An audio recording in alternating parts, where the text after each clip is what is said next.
ছাত্র জনতার এক দফার আন্দোলনে দেশবাসীকে সমবেত হওয়ার আহ্বান জানিয়েছেন হেফাজতে ইসলাম বাংলাদেশের আমির আল্লামা শাহ মহিবুল্লাহ বাবুনগরী।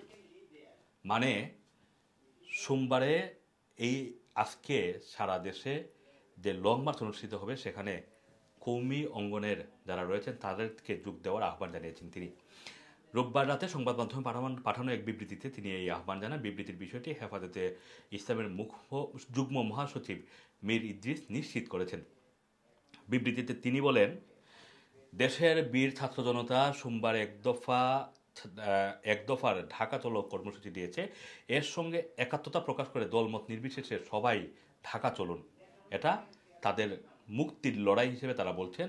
যারা এতদিন মানুষের মৌলিক অধিকার কেড়ে নিয়েছে, রাজনৈতিক এবং ধর্মীয় স্বাধীনতা রুদ্ধ করেছে, তাদেরকে ফেসিবাদী রাজত্বের অবসান ঘটানোর চূড়ান্ত সময় এসেছে। মহিবুল্লাহ বাবুনগরী বলেন যে আল্লাহর ফয়সালার দিকে আমরা সবাই তাকিয়ে ধৈর্য ধারণ করেছি। শত জেল জুলুম ষড়যন্ত্র এবং চাপ মোকাবেলা করে এতদিন আমরা সবাই সবর করেছি।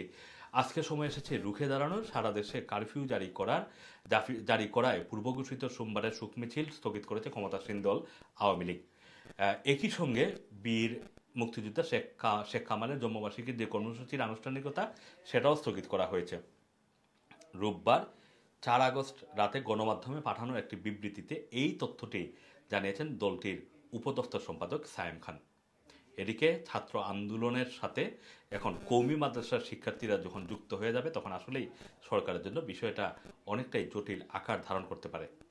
Assam Masum, Rana TV, London.